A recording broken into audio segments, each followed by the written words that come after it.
Joining me now is Republican Congressman Adam Kinzinger. He served in both Iraq and Afghanistan as a pilot. Congressman, thanks very much for being here. Yeah, thanks. So you have an elite Delta Force special operator, unfortunately killed in this raid. They went into a firefight inside a walled compound. Granted, their beginning role was advise and assist, but when their partners, Kurdish partners, came under attack, they went right into that firefight. How is that not a combat role? Well, I think it is vaguely a combat role. I mean, look, special forces, special operators, and by the way, Delta, you don't hear a lot about them, but these are among the best of the best. These are heroes. They're great at what they do. But when you think of a special forces mission or a special operations mission, we like to think about direct action, a capture or kill mission.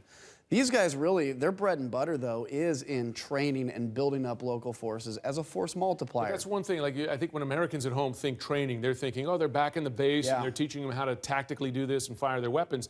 These guys heloed in nighttime to a fortified compound. And even before they went to the firefight, they were only like a few yards away. Then they go inside. I mean, that's more than training. It is. It is. It's a train and assist. And frankly, I personally believe that we need to do more of these missions. I think we need to be, when I was in Iraq, I was part of, finding these targets for the special operators to come in and take them out.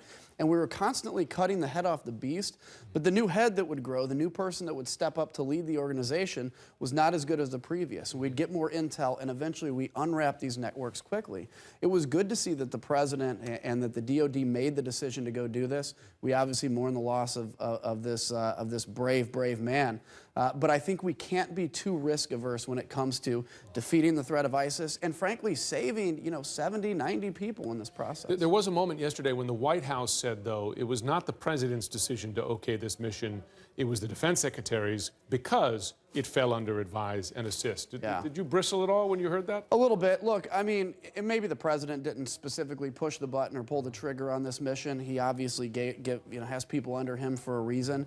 But the president should take ownership. It's his mission. And so I think at the end of the day, it's the old buck stops here. And I would like to see the president come forward and say, we mourn the loss of this person. This was the right thing to do. And if we find ourselves faced with this again, we'll do it again.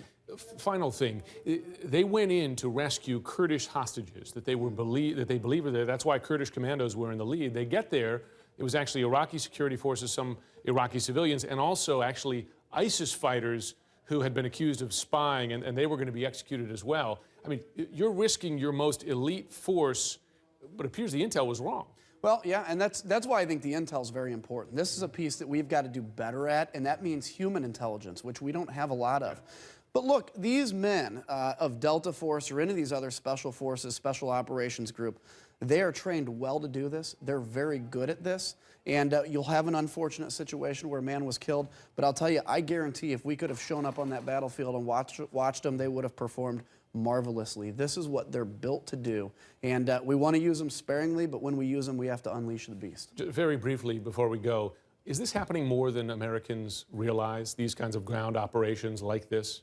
It's hard to tell. I don't know of any besides what we hear about. But look, there's always a CIA aspect of what's going on. There's always special operations, but at the end of the day, look, we trust the president. We trust these people to do the best to execute this mission. And I frankly think it needs to be bigger and bolder if we're going to defeat this enemy. Bigger and bolder on the ground. Yeah, I think we're going to have a force on the ground. I think we're going to need more direct action missions. But nobody's talking about 200,000 troops in the Middle East. I don't think we need it. Congressman Kinzinger, thanks very much for doing this. You bet. Thanks.